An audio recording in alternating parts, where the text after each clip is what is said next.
Agora sim. Boa noite. Todo mundo gravando para assistir depois. Tudo bem? Mais uma aula. Na verdade, essa é a nossa última aula com conteúdo, realmente. Hoje a gente conseguirá terminar o nosso conteúdo. Na semana que vem, que é dia 26, se eu não me engano, isso.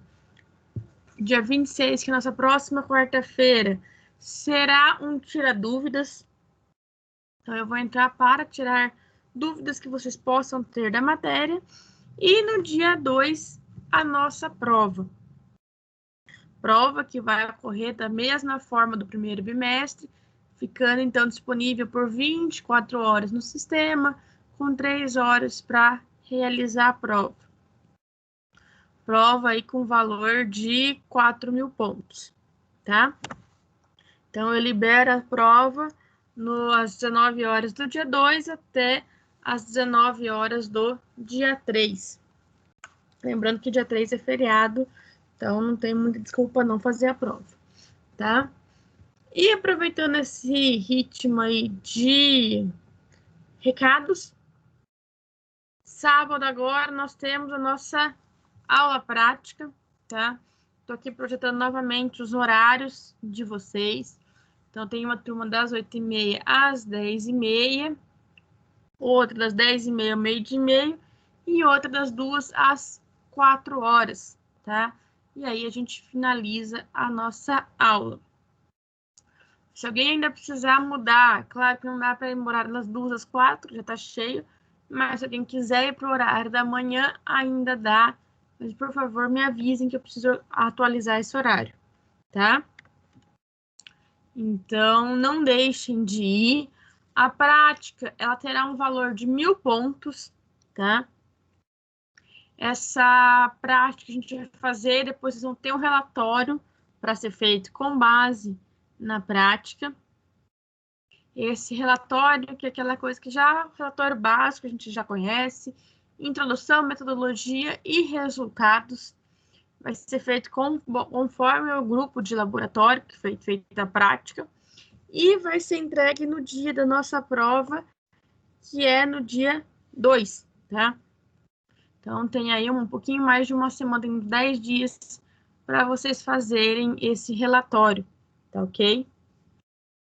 Então, não deixem de ir. Se por alguma aventura, alguma coisa, não puder ir, acontecer qualquer coisa nesse meio tempo, gente, todo mundo tem meu WhatsApp, me avisem, tá?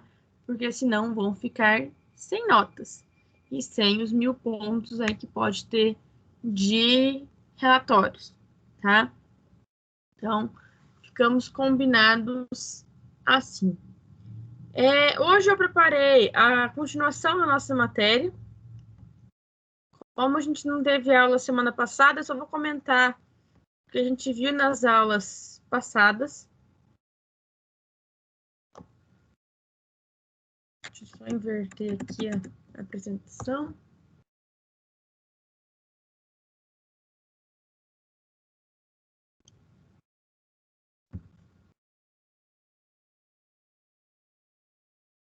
Então, nas últimas aula teórica que nós tivemos, nós falamos das estratégias para modificar uma estrutura química para que nós obtenhamos assim, um melhor fármaco possível, ok? A primeira estratégia que a gente viu foi a homologação e transformação de anel, que é aquela técnica onde a gente aumentava ou diminuía a quantidade de carbonos entre um grupamento e outro, para que esse, então, se encaixe da melhor forma possível no nosso receptor, tá? Todo esse material já está no AVA, a gente já viu tudo isso daqui, é só para a gente passar o olho e relembrar, tá? Lembrando que todas as nossas aulas estão no AVA, vocês podem consultar a qualquer momento, e além do AVA normal, do acesso ao AVA que vocês têm, vocês sabem que tem todas as aulas também, eu posto no YouTube, assim é mais fácil o acesso para vocês, né? Acredito. e acaba subindo mais rápido ainda do que o AVA, muitas vezes, tá? E abrir o YouTube no celular é mais fácil do que o AVA, que eu também tenho os mesmos problemas. Segundo processo que a gente viu foi o processo de bioisosterismo, que era a troca de grupamentos que eu tinha por grupamentos de formas semelhantes. Então, eu tenho que ter algumas características iguais, enquanto outras eu vou alterar essas características, tá? E assim nós vimos vários exemplos de bijuterismo clássico, não clássico, e assim a gente viu tudo isso daqui na nossa última aula teórica, há 15 dias atrás, uma vez que semana passada foi compensação. Tá? Eu tô lembrando tudo isso daqui, gente, porque eu vou falar alguma dessas coisas, a gente vai acabar sempre retomando na aula de hoje, tá? Então, por isso, de eu estar retomando isso. E agora, sim, vamos para a matéria de hoje. São dois grupamentos de slides que já estão lá no AVA, um com 30, outro com 27 slides. Então, vamos lá.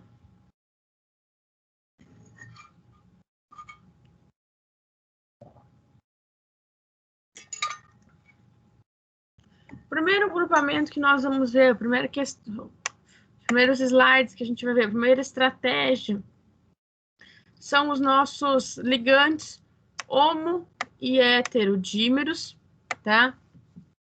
Vocês sabem que eu gosto sempre de tentar quebrar as palavras para tentar entender melhor.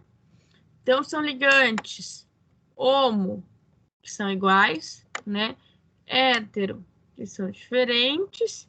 Dímeros quer dizer que são dois, tá? Então, o que seria esses homo ou heterodímeros? É o que a gente chama aqui de drogas gêmeas. Então, é a combinação de duas entidades farmacológicas em um único composto.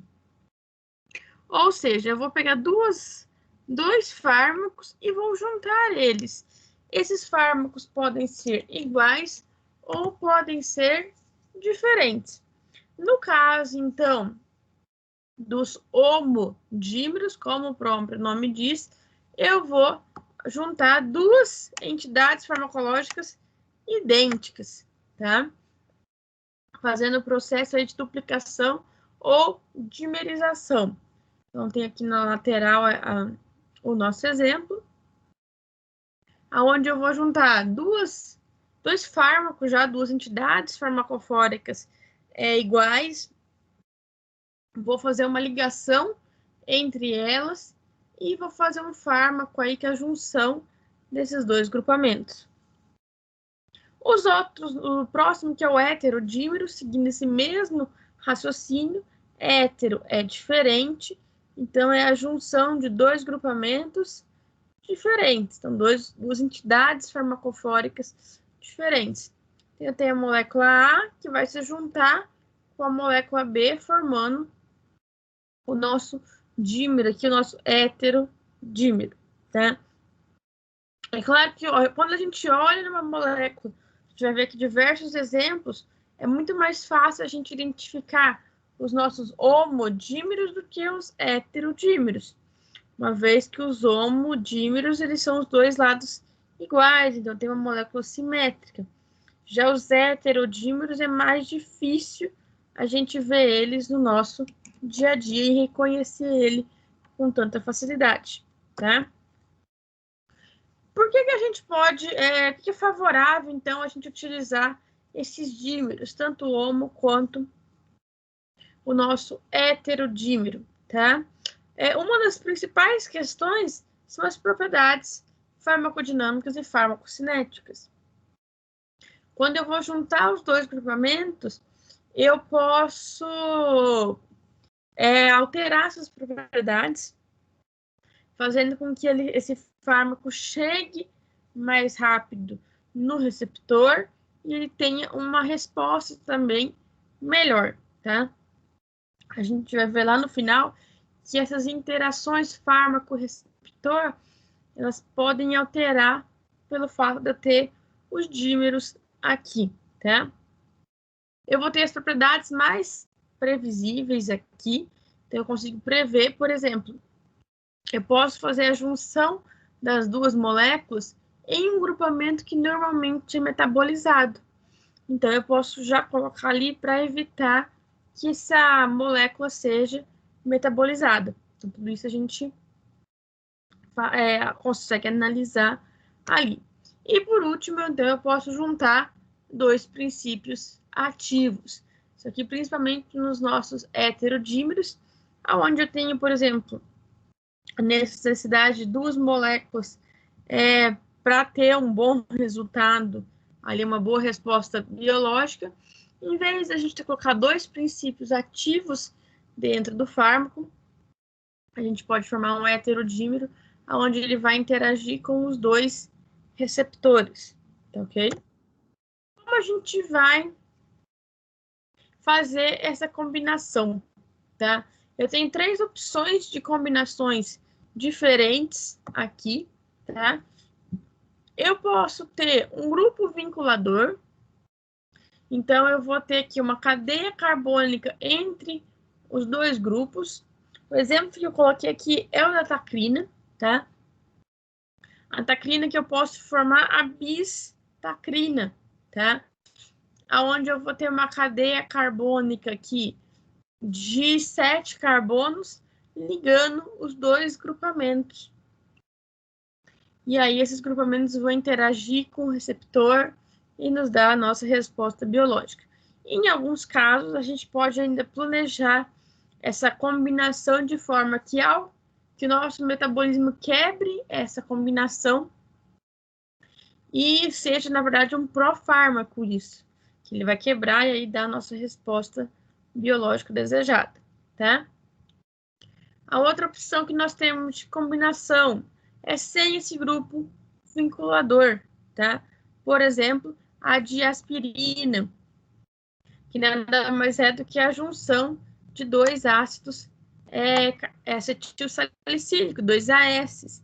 Então, no que acaba um AS, já se liga o outro, não tem nenhum grupo ali no meio, tá?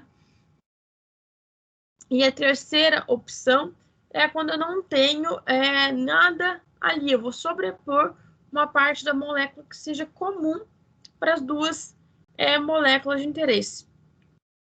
Essa, por sobreposição, ela ocorre muito mais fácil com heterodímeros, né, para que eu garanta essa sobreposição boa. Então, por exemplo, o acetaminozalol, tá? Nada mais é do que a junção do ácido salicílico e do paracetamol. Onde nos dois casos eu vou ter o nosso oxigênio aqui e ele vai se ligar formando as duas moléculas aqui, tá? Prof. Oi. O primeiro exemplo ali, esse grupo vinculador dele, no caso, são 7 carbonos, né? Uhum. Ele não altera o efeito farmacológico, alguma coisa assim? Não, na verdade, essa quantidade de carbono vai depender da molécula que eu estiver trabalhando, mas não vai alterar, porque a gente liga os dois grupos não diretamente no grupo farmacológico preferencial. Então, a gente deixa os grupos que vai interagir realmente com o nosso receptor para fora, e a ligação entre os dois, as duas tacrinas, que isso aqui no caso, é feito por um elemento que não tenha tanta interação assim com o nosso receptor. E assim ele não vai alterar.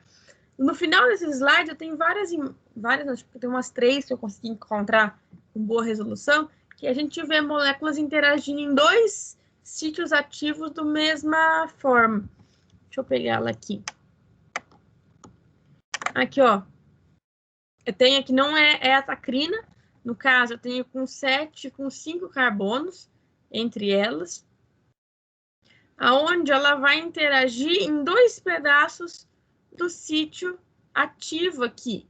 Então, ela não tem problema, porque ela vai ocupar muito maior esse sítio ativo, tanto com 7 ou com 5 carbonos aqui, ó, tendo uma melhor resposta biológica.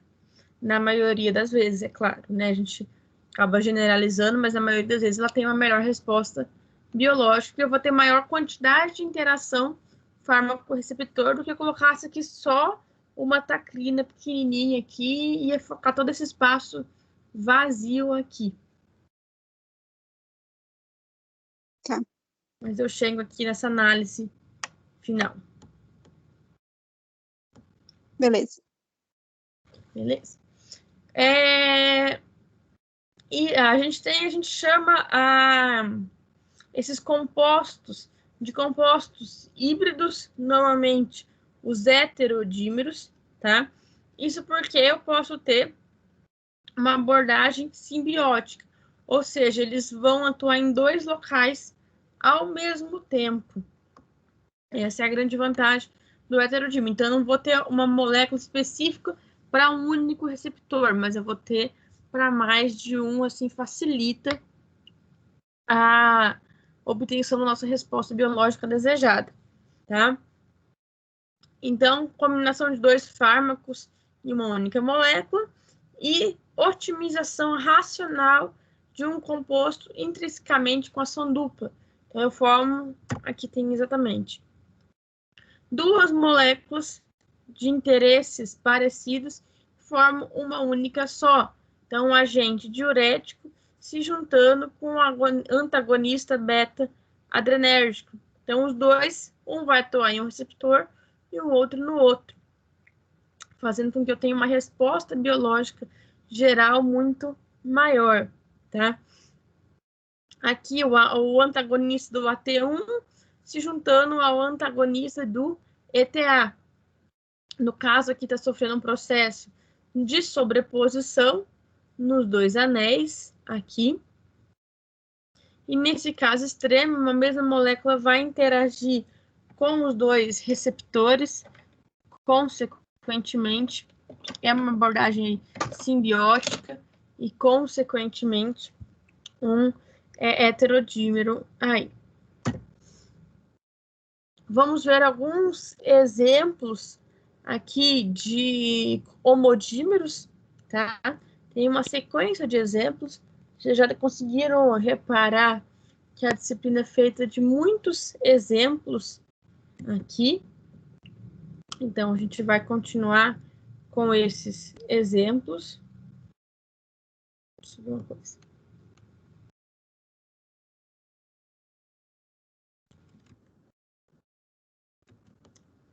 Então, vamos lá para o primeiro, que é a transpiperidina, tá? E é onde eu posso formar um dímero dele com um grupo ligante no meio, tá? Como a gente pode observar aqui. Em alguns casos, eu achei os valores de KI para a gente comentar. Nem todos é fácil assim a gente encontrar. Então, quando ele está sozinho, repare a diferença dos valores de KI. Para DAT, é 228 nanomolar. Já para quando ele está na forma de homodímero, esse valor cai para 39 nanomolar.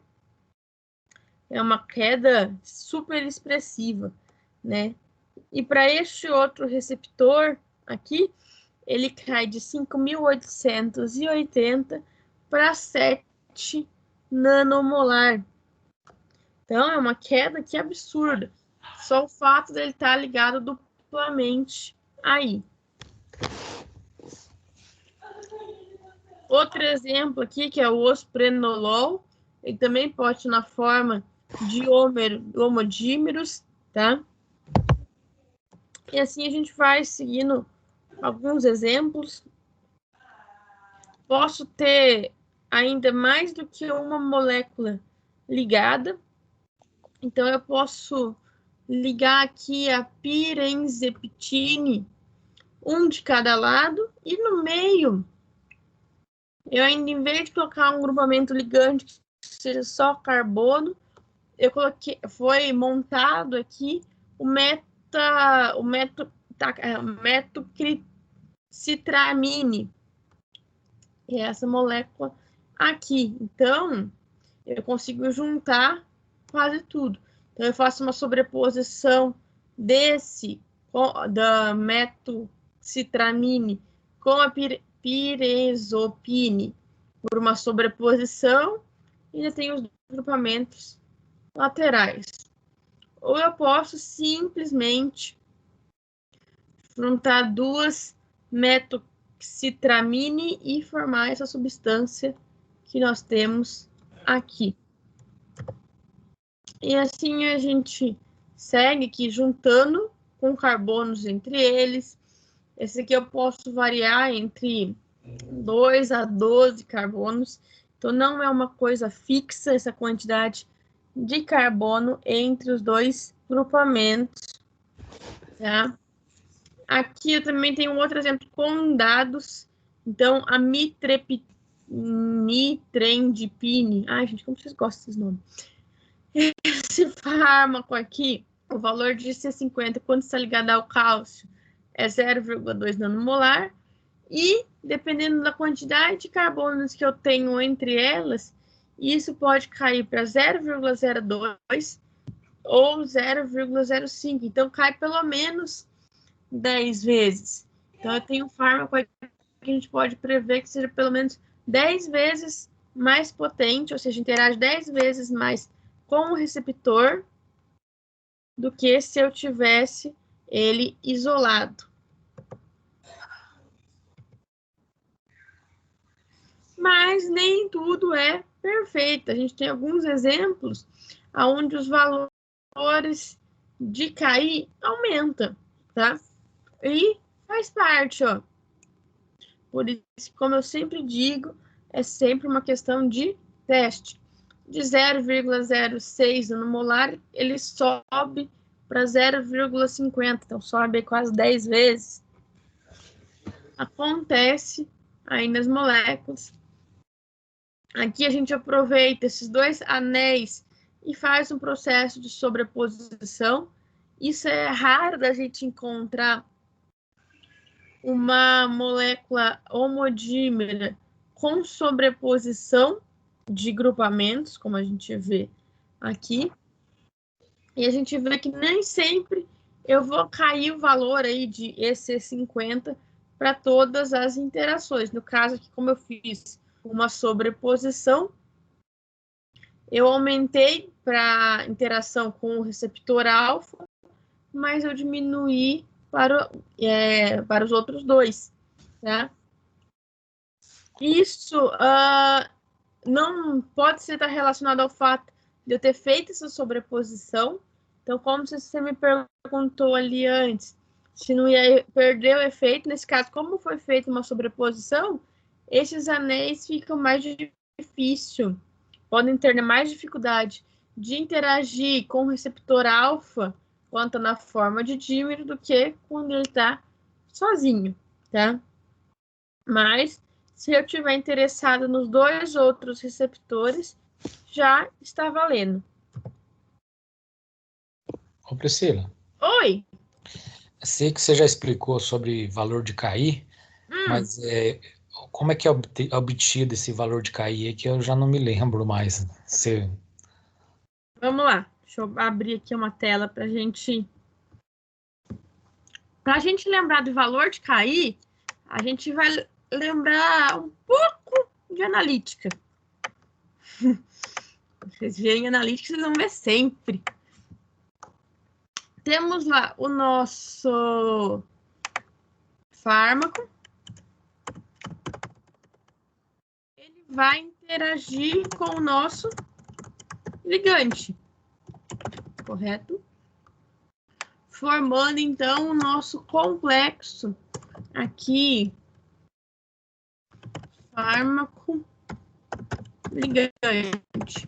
Como se eu tivesse com uma reação qualquer.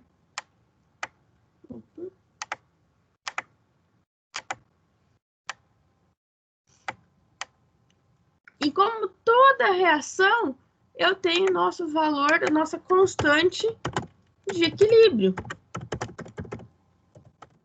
Lembra que a gente via constante de equilíbrio lá na analítica?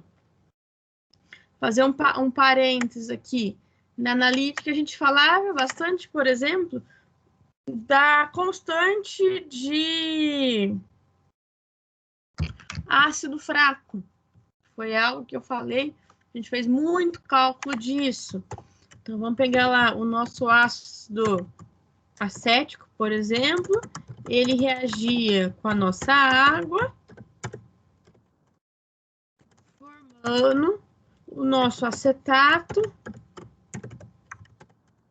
mais H3O.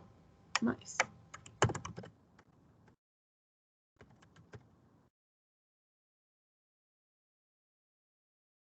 Como toda reação fraca, a gente tinha aqui a nossa constante de equilíbrio. No caso aqui, se era um ácido fraco, a gente chamava ela de Ka.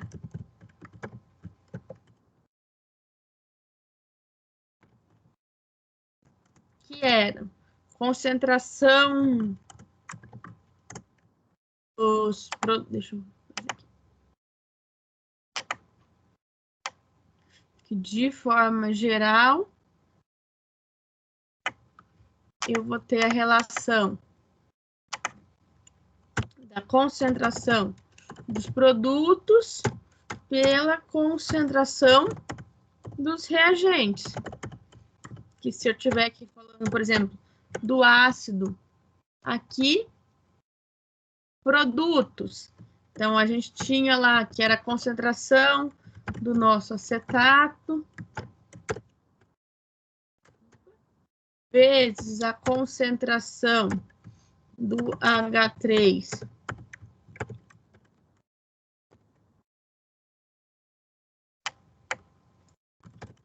mais tudo isso dividido pela concentração do ácido. E isso a gente viu lá em analítica. E é o mesmo processo que ocorre aqui na nossa constante de interação, nosso valor de Ki, que é uma constante de equilíbrio. Então, no caso aqui, o valor da nossa constante de equilíbrio, que a gente chama ela de Ki, que é a constante de interação, que no caso vai ser a divisão do quanto vai formar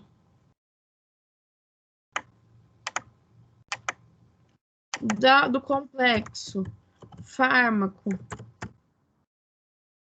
ligante com relação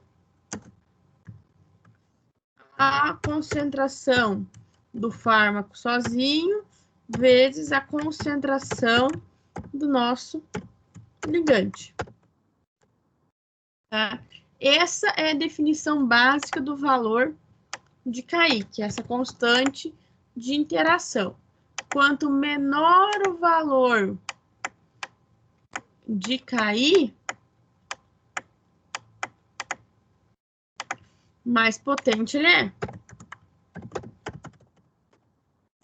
Quer dizer, o que quer dizer isso? Que eu vou ter uma quantidade de fármaco ligante formado muito maior do que o fármaco ligante sozinho, tá? Então, segue essa relação aqui do valor de Ki. Outra coisa que a gente encontra que estava aqui nos slides agora há pouco, que é o valor de EC50 ou o valor de IC50.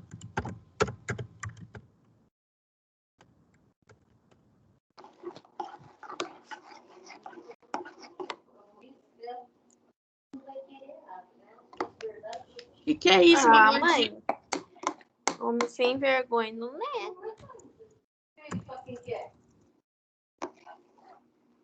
Só fechar o microfone aqui. O que é o valor de EC50 ou o valor de IC50? É a dose mínima para que 50%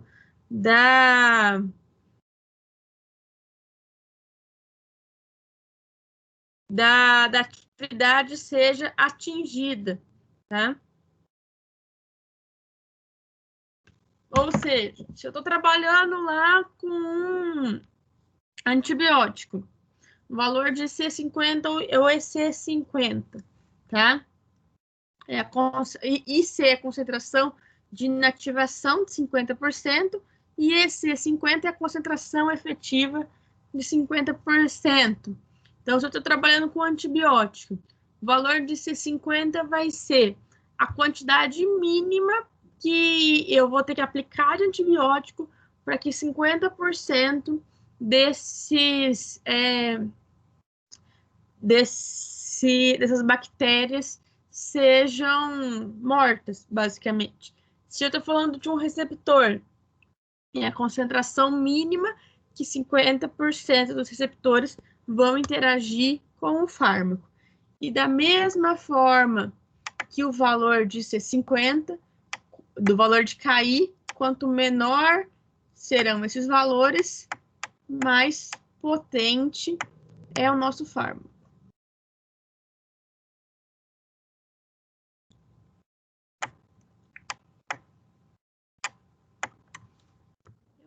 Aqui alguém tinha levantado a mão.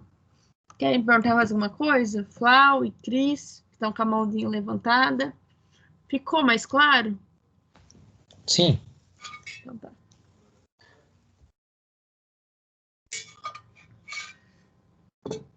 Gente, eu tô com a minha câmera desligada, porque eu não tô legal hoje. Deixa desligado, tá? Não precisa ficar vendo muito a minha cara acabada hoje, não. Mas tô aqui, ó. Então, ó. Aqui, por exemplo, o valor de EC50. Então, era 0,49 para o receptor alfa. Aqui ele subiu para 6,7. Então, para esse receptor, o monômero era melhor do que o dímero. Já para os outros, que era de 2 e 9,5, e caiu para 0,32 e 2,1, quer dizer que o dímero ele vai ter uma eficácia, uma potência maior do que o monômero sozinho, ok? Aqui a gente tem mais alguns exemplos. Esses aqui eu não achei os valores aí de constante, nem nada, que são inibidores de enzimas, mas aqui a gente também tem os dímeros, são só para a gente observar que eles são o que a gente chama pseudosimétrico, onde tem um grupo que vai dividir a nossa molécula. Então, esse é quase que eu tivesse uma sobreposição aqui. Então, eu tenho um grupo intermediário entre os dois. E eu tenho um grupamento simétrico aqui com os dois OHs. Então, é fácil a gente ver, identificar um homodímero, porque eu vou ter um local aonde eu posso dividir essa molécula e os dois lados serem iguais, tá? É claro que elas não precisam ter a mesma posição espacial, igual aqui, que eu tenho um anel para cima, o outro anel está para baixo, mas a gente consegue observar que ela é semelhante, tá?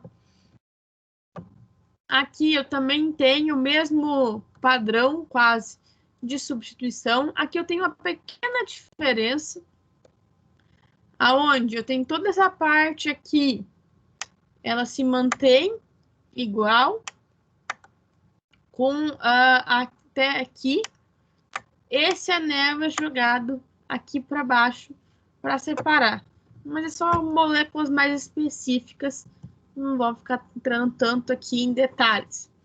A tacrina, que eu comentei lá no começo, a diferença de valores, o valor de IC50 dela sozinha, 333 nanomolares. Quando ela está na forma de homodímero, esse valor cai para 0,2 nanomolar. Então, ela cai bastante. E aí, a seletividade dela aumenta aqui. Esse processo de dimerização, tá? A indústria acaba utilizando bastante, porque querendo ou não, eles podem lançar, por exemplo, a tacrina sozinha, isolada por um tempo,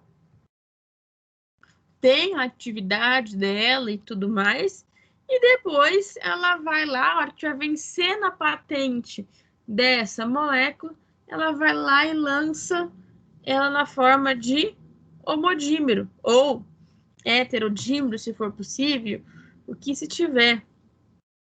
E aí sim ela vai ter uma outra patente, e aí muito mais recursos para ser aproveitado, tá? Como eu já venho falando aqui sempre, química farmacêutica é química para a indústria. E a indústria sempre está interessado no dinheiro, tá? Isso não é novidade para ninguém. Então, ela vai fazer de tudo, ela investe muito dinheiro e ela vai querer um retorno. E eles conseguem esse retorno através desse tipo de modificação, tá? Mais alguns exemplos aqui de ligantes de DNA, a gente vê aqui, ó, com grupamento ligante entre eles, posso estar com grupamento tanto, grupamento aberto, posso estar com ele fechado aqui. Nesse exemplo aqui, ó, repare que, de novo, os valores de C50, eles caem, mas como eu disse, não é exclusivo. Nesse caso aqui, eu aumento essa cadeia carbônica no meio aqui, mas são casos bem específicos. E mais alguns exemplos ali no meu caso. Os nossos heterodímeros. Se a gente pega a nossa molécula por sozinha, fica mais difícil a gente olhar para essa molécula e identificar que ela é um heterodímero, tá? Os homodímeros são muito mais fáceis, uma vez que quando eu pego um heterodímero são grupos diferentes. É difícil a gente ver onde que eles vão se juntar. No caso aqui, eu tinha um grupamento em comum para as duas moléculas, consequentemente eu fiz uma sobreposição sobre ela e juntei as duas moléculas. Aqui embaixo eu já tinha uma molécula com uma série de estrutura, eu juntei a segunda aqui embaixo, tá? Melhorando, então eu otimizei a nossa molécula. Muitas vezes quando a gente fala de heterodímero, a palavra otimização, ela sempre vem junto. Uma vez que eu vou só juntar e melhorar as moléculas. Nesse primeiro exemplo aqui, é um exemplo bem clássico de heterodímero, porque quando a gente faz o processo de heterodímero, eu posso juntar os grupamentos farmacológicos deles. Então, ó, nesse exemplo aqui, ele simplesmente selecionou os grupamentos farmacológicos que eu tinha nos dois, manteve alguns, é claro, semelhantes, e forma-se uma outra molécula diferente, tá? E isso é mais difícil, como eu disse, de identificar os nossos heterodímeros. Semelhante à mesma coisa aqui, ó, eu tenho esse grupamento aqui, ele é inibidor da COX-2, e eu juntei esse que é o inibidor da 5-LO. Como eu falei, a gente não precisa juntar a molécula inteira, então eu peguei uma parte de uma molécula e uma parte da outra, formando então o nosso conjugado. Por isso que, como eu disse, é mais difícil a gente identificar eles. Aqui a tacrina volta novamente. Então, só que aqui a tacrina, em vez de eu juntar com outra, eu vou juntar com uma outra molécula, tá? Formando, então, o heterodímero.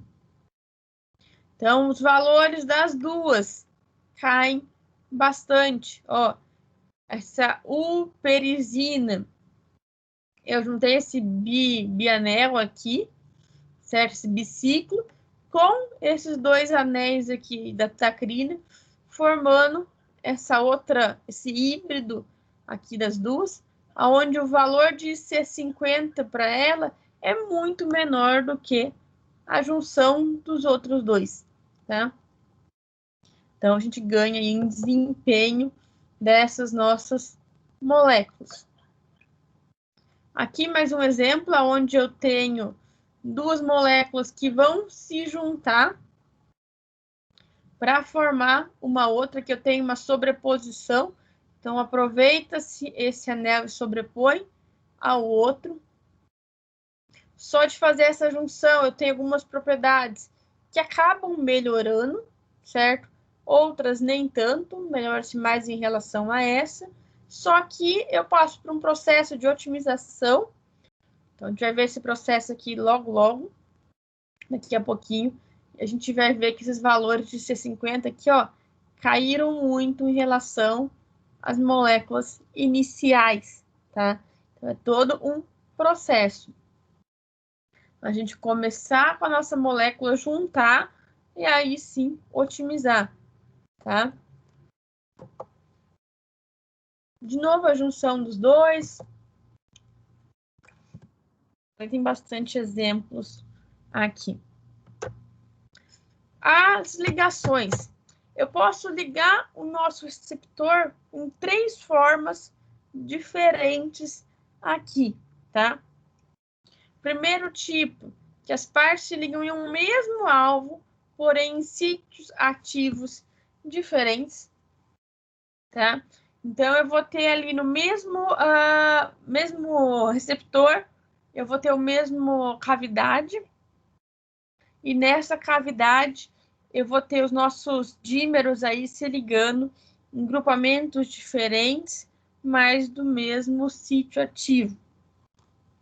Na opção B, eles vão se ligar em sítio ativos similares, porém monômeros diferentes da mesma proteína.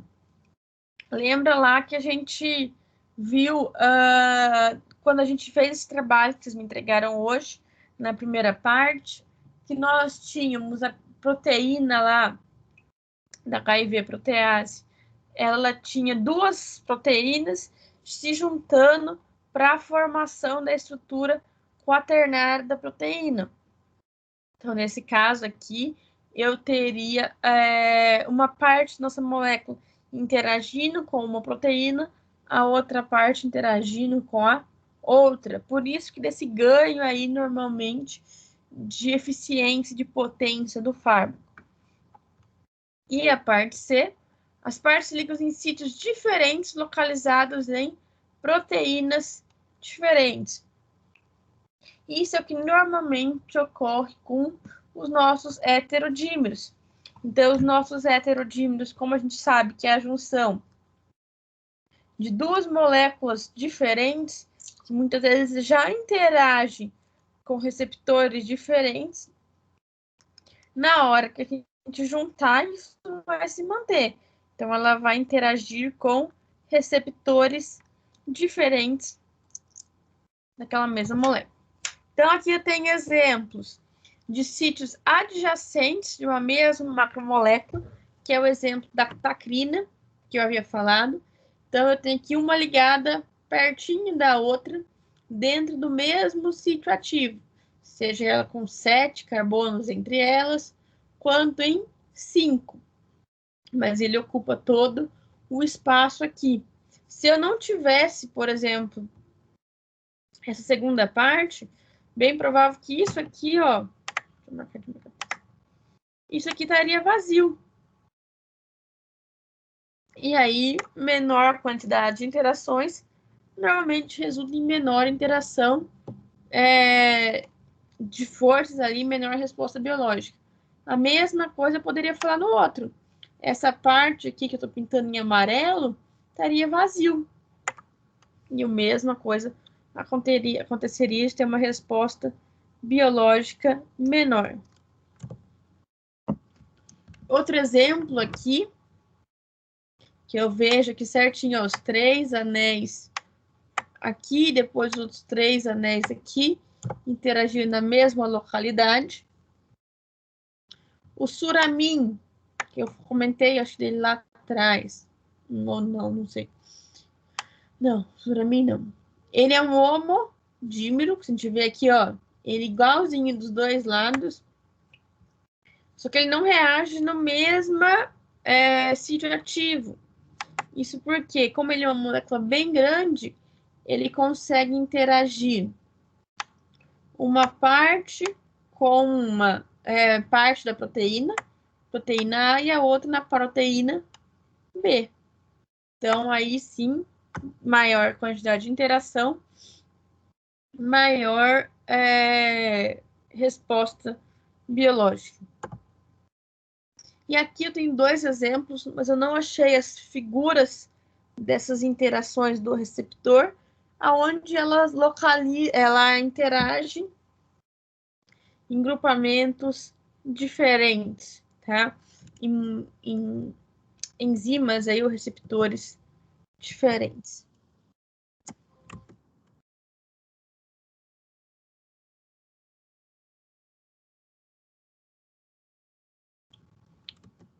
Visto a primeira parte, vamos para a segunda. Dúvida dessa primeira parte?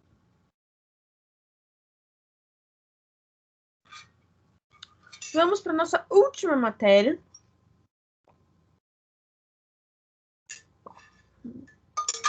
Essa que eu acho que é quase que uma revisão geral, que é essa estratégia aqui. Ela junta coisas que eu falei a disciplina inteira, tá?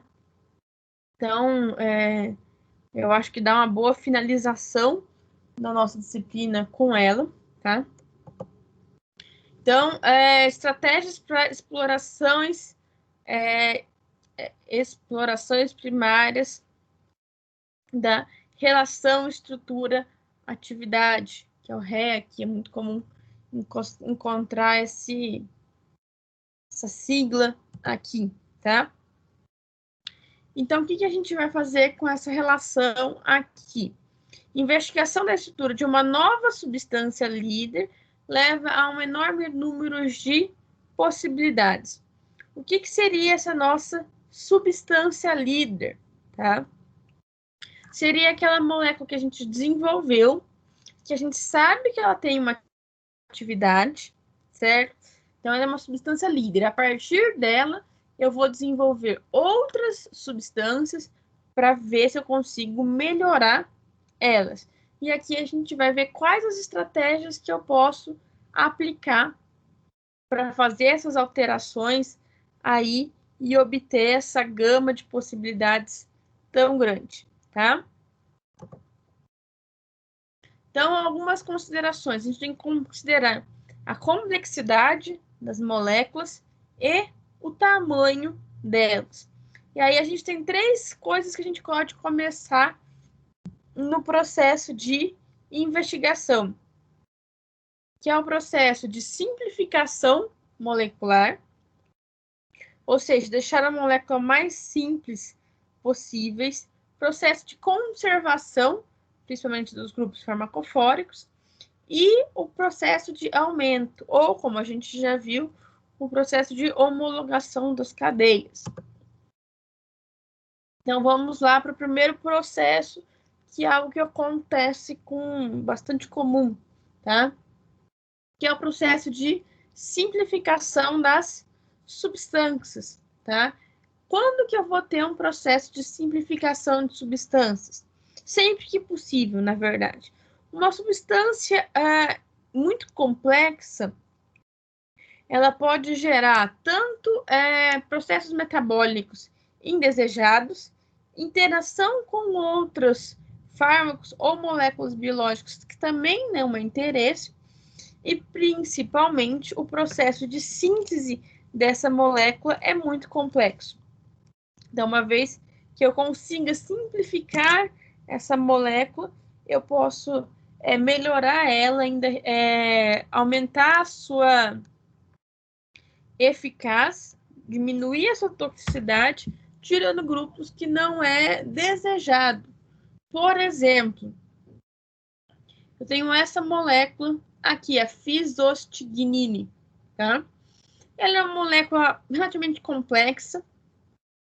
Se a gente vê, tem diversos grupos funcionais, tem aqui nitrogênio, oxigênio, tem centros quirais aqui de carbono, tem mais nitrogênio, é uma molécula complexa. Para sintetizar, é uma molécula bem difícil de ser feita em laboratório.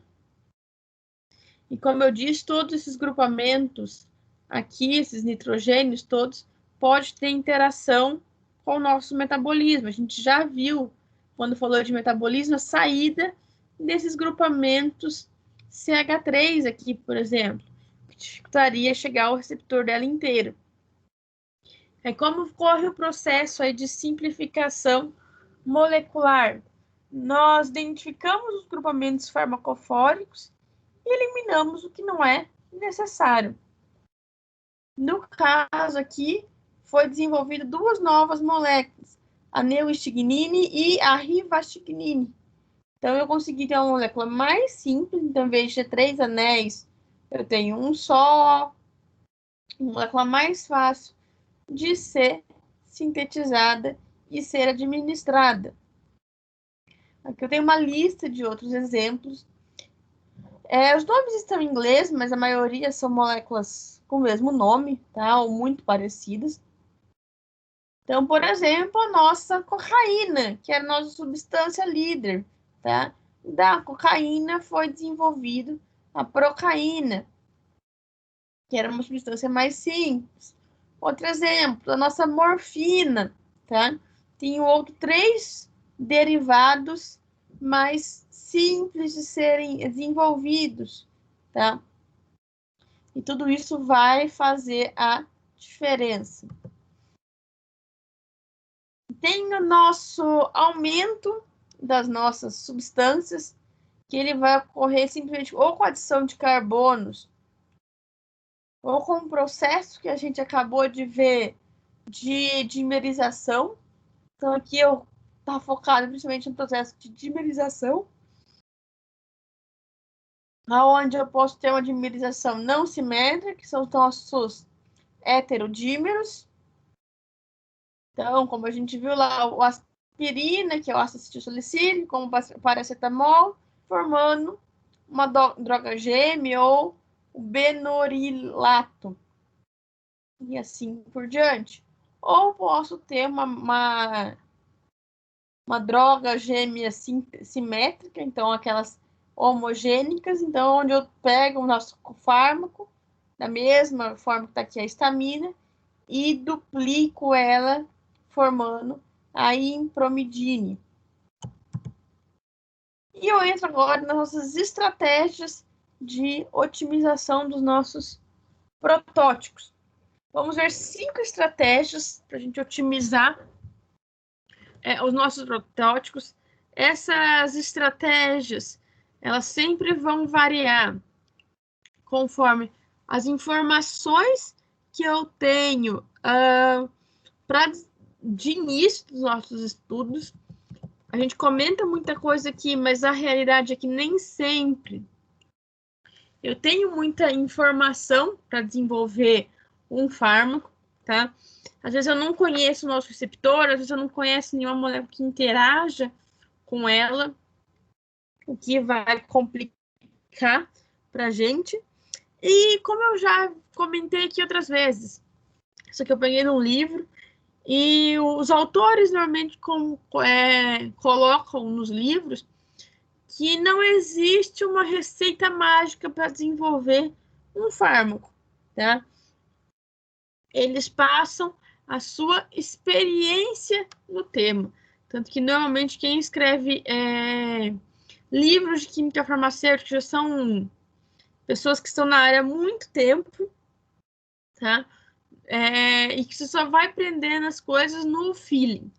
Querendo ou não, aqui a gente dá uma geral de como funciona, mas quem tem interesse nessa área, o estudo ou a prática é o que vai levar ao melhor conhecimento, tá? Então, vamos para essas 5 estratégias que nós temos. Primeira estratégia, tá? Que é o mais fácil, podemos dizer assim, tá? que é quando eu tenho alguma informação sobre o nosso alvo. Então, eu já sei qual vai ser o receptor que eu tenho interesse. Então, eu faço a estrutura 3D do nosso alvo molecular, da mesma forma que vocês obtiveram a estrutura daquela proteína lá da HIV protease, que é uma proteína bem conhecida. Então, foi fácil a gente obter. Mas pensa que às vezes você está trabalhando com receptor que você tem pouca informação. Então, se você tem que pegar essas poucas informações e fazer essa estrutura tridimensional. Uma vez que eu tenho essa estrutura tridimensional, eu posso fazer uma simulação computacional dessa molécula e ver quais as possíveis moléculas interagem com esse alvo molecular que nós temos, tá? Essa simulação, a gente já tem programas bem desenvolvidos aí para que ocorra essa simulação e a gente consiga ver certinho onde fica, ou com uma grande chance, onde fica o nosso sítio de interação. Visto o nosso sítio de interação, eu vou ver quais os tipos de interação que podem ocorrer nesse sítio, se eu tenho ligação de hidrogênio, grupamento farmacofórico, e vou simular moléculas. E com essa simulação eu posso eliminar alguns candidatos ali. É claro que, como sempre, a gente elimina candidatos, mas nem sempre a parte teórica explica tudo, tá? Porém, eu tenho algumas limitações. Esse exemplo aqui, desses antagonistas CRF aqui, são duas moléculas praticamente idênticas, aonde a única coisa que eu mudo é a posição desse nitrogênio aqui. E veja a diferença. Com o nitrogênio para baixo, o valor de KI é de 30 nanomolar. Se esse nitrogênio está para cima, esse valor de KI sobe para 10.000 nanomolar, tá? Essa simulação que a gente chama de SCAD aqui não explica essa diferença, mas na prática a gente observou essa diferença aqui de interação fármaco-receptor. Então, nem tudo se explica, tá? Tem a opção de quando a gente não tem informação nenhuma do nosso alvo, a gente não sabe as interações. Então, é quase que um tiro no escuro essa daqui. Como que a gente faz? A gente vai sintetizar diversas moléculas e vamos interagir ela com o nosso receptor. E a gente vai observando quais as moléculas que estão aumentando a interação ou diminuindo. Com isso, a gente consegue tentar prever os tipos de interações que ocorrem e aí formar parâmetros para que eu tenha uma nova substância. Funcionaria assim. Eu tenho aqui um receptor, correto? Desse receptor, de início, a gente vai testar lá, sei lá, 50. Vamos colocar aqui um valor fácil. Mas, na verdade, a gente testa aqui mais de 1.000 moléculas diferentes, tá? Observando essas moléculas, a gente vê aquelas que não teve interação nenhuma. Então, a gente retira e veja quais são esses grupamentos que não teve interação nenhuma.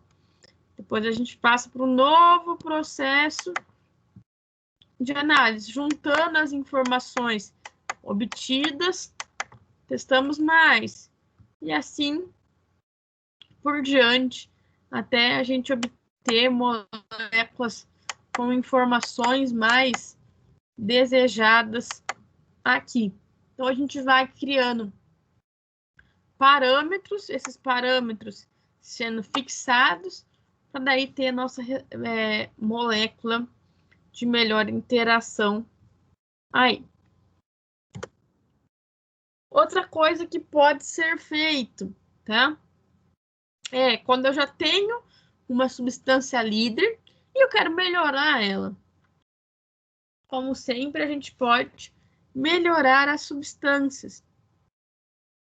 Como a gente faz isso? Uma das estratégias que a gente tem é a exploração topográfica. Então, eu pego a nossa molécula, divido em diversos grupamentos, tá? Em diversas partes, e vou mudando os grupamentos um por um. Então, eu separo lá em norte, sul, leste, oeste e a região central, tá? E vou tentando melhorar. Então, por exemplo, a leste, eu tinha este grupamento aqui com nitrogênio, e aí é tentado diversos outros grupamentos, mudando a posição de nitrogênio, mudando substituintes, e assim por diante, até a gente obter a melhor opção possível para leste. Faz a mesma coisa para oeste, norte, sul e, de novo, sul, região central, obtendo aí, então, a nossa molécula melhor possível.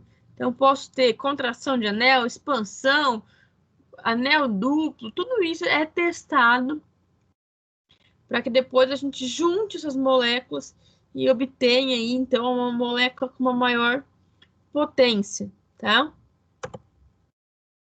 A quarta estratégia, tá? Que é estabelecer a relação estrutura-atividade. Semelhante ao que a gente fazia antes ali, de separar as moléculas por partes, tá? Aqui a gente, além de separar em norte, sul, leste, oeste, central, a gente separa por grupamento. Uma vez que eu vou trocando os grupamentos para entender o tipo de interações que ele faz ali naquele receptor. Então, aqui eu tenho simplesmente, por exemplo, um oxigênio. Eu posso trocar esse oxigênio por um enxofre, por exemplo. E eu vou descobrir se esse grupamento aqui, o quão importante ele é, se ele é um grupamento, como ele é um grupamento receptor de hidrogênio, se o nosso receptor, a nossa macromolécula, ele for doador de hidrogênio, tudo isso a gente consegue comparar, tá? Temos também a relação estrutura-toxicidade, tá?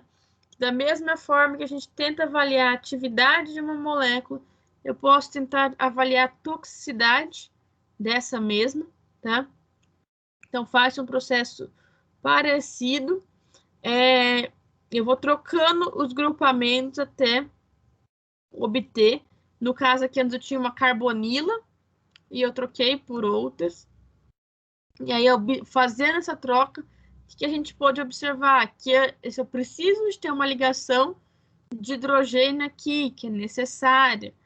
Tem uma arquitetura molecular específica para essa dupla O. Tudo isso a gente vai obter, mas é claro que isso a gente só vai obter com anos de experiência. E a 5, que o objetivo é desenhar análogos. Então, eu tenho, por exemplo, nosso losartan aqui, e eu vou tentar criar análogos. A gente usa bastante aquela técnica de bioisosterismo, tá? Onde eu vou tentar trocar grupamentos e criar um análogo, ou seja, criar uma substância melhor ou parecida do que a original. E a gente tem algumas regras para melhorar essas moléculas.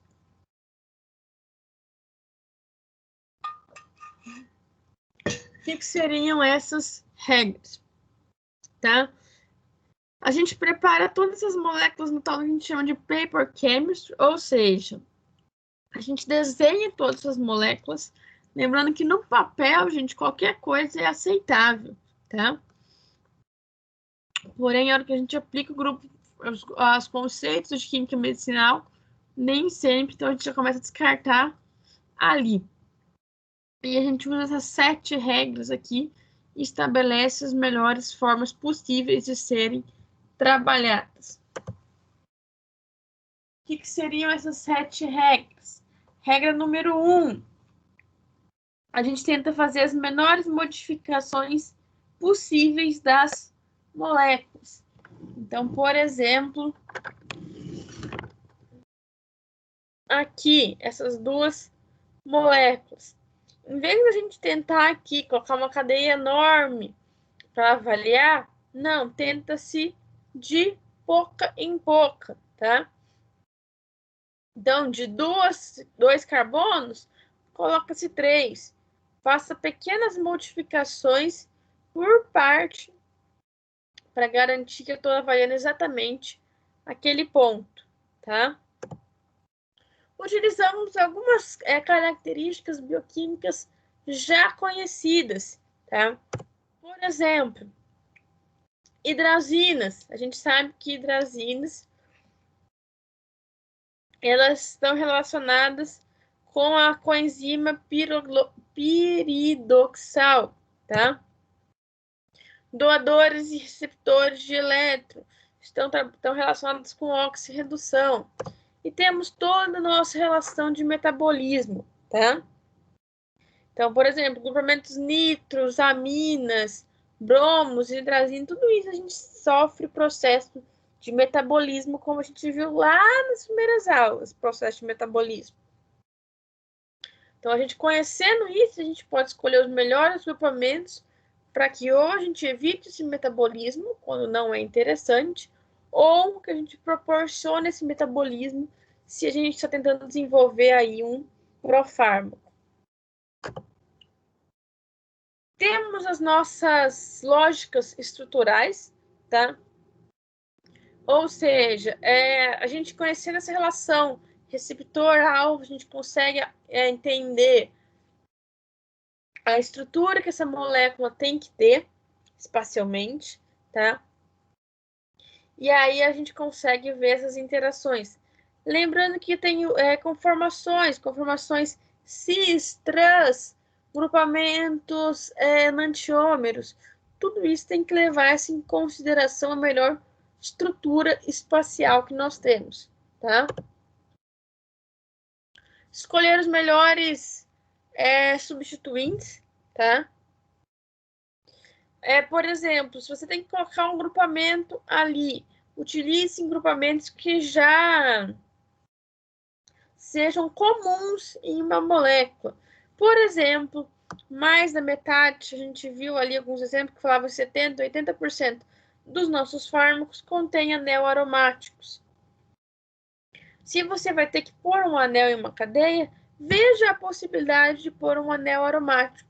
Se é algo que é tão comum nas moléculas como em geral, é porque ela vai ter uma relação estrutural interessante.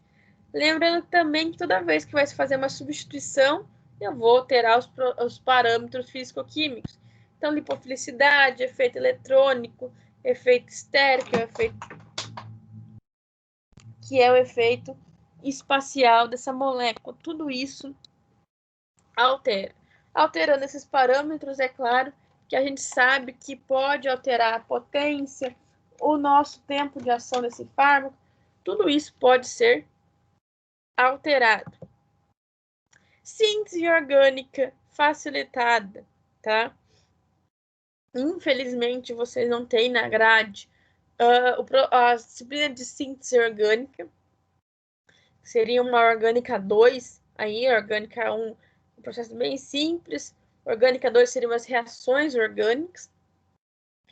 E a gente vê num processo de síntese orgânica o quão complexo é a gente chegar de uma molécula simples para uma molécula com vários grupamentos, tá? E pensar nessa síntese é fundamental. Lembre-se que boa parte dos fármacos, eles são sintéticos.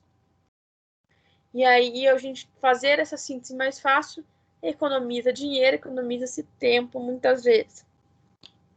Então, por exemplo, na hora de sintetizar, se eu tiver anéis heterocíclicos, então, ou seja, anéis juntos ali, é mais interessante. Aonde a gente vê aqui que 62% dos nossos fármacos sintéticos possuem anéis heterocíclicos e 77% dos naturais, tá?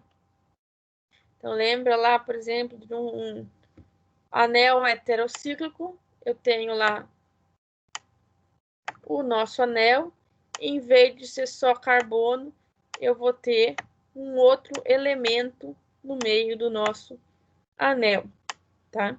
Isso é bem comum da gente encontrar nos nossos fármacos também. Outra coisa que é relacionado bastante com esse processo de síntese, que é o processo de centros quirais, tá? Eliminar os nossos carbonos quirais. Nossos carbonos quirais, aquele carbono com 4 ligantes diferentes, como a gente já falou bastante. Por que eliminar eles? Lembra lá, para cada carbono quiral que nós temos, eu vou ter 3 substâncias diferentes. Eu vou ter o nosso carbono, que é R. Eu vou ter o nosso carbono, que é S. E eu vou ter a mistura racêmica dele, que é a junção do carbono R e do carbono S. Então, se eu tiver um carbono quiral, eu tenho 3 moléculas a ser analisadas. Se eu tiver 2 carbonos quirais, eu vou ter 4 moléculas. 4 não, 6 moléculas. E esse número só vai aumentando, tá?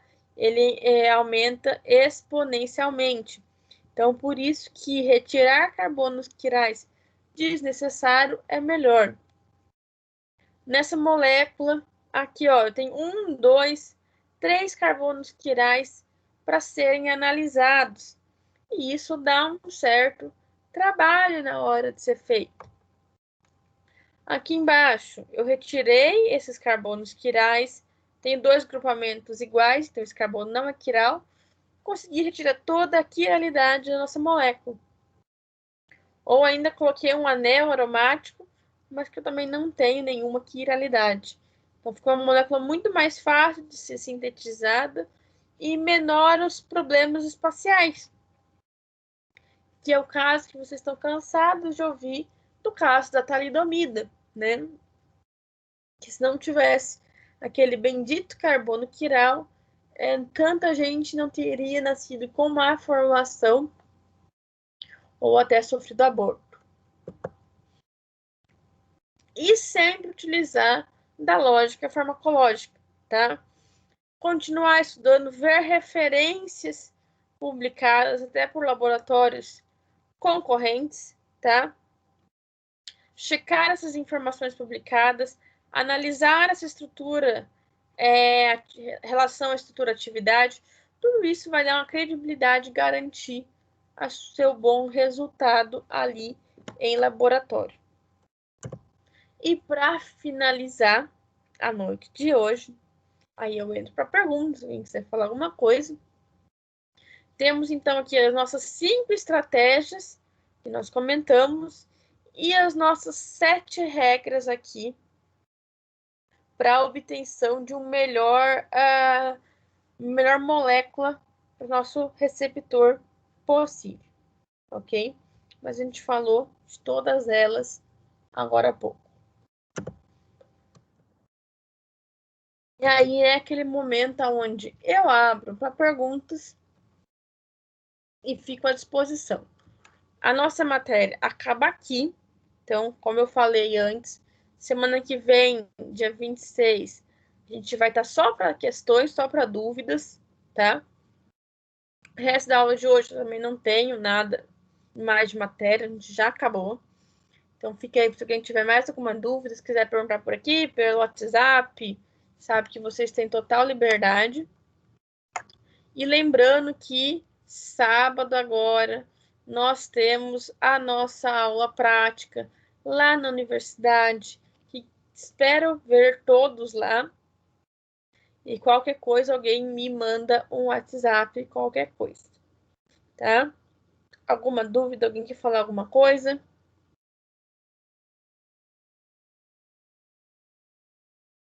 A senhora tem que levar algum roteiro para sábado? Tem um roteiro, eu posso mandar no grupo, mas está lá no AVA também, mas eu vou mandar no grupo para vocês, É só uma folha, é bem simples. Tá, obrigada.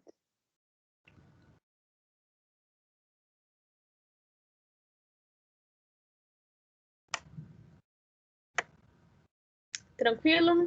Mais alguma coisa? Acho que tá tranquilo. Então tá bom, gente. A gente se encontra sábado lá na Unopar. Lembrando de ir devidamente paramentado. Acho que vocês já estão cansados de ouvir isso. Calça comprida, jaleco, sapato fechado. Lembrando que sapato fechado, sapatilha, a gente não pode aceitar.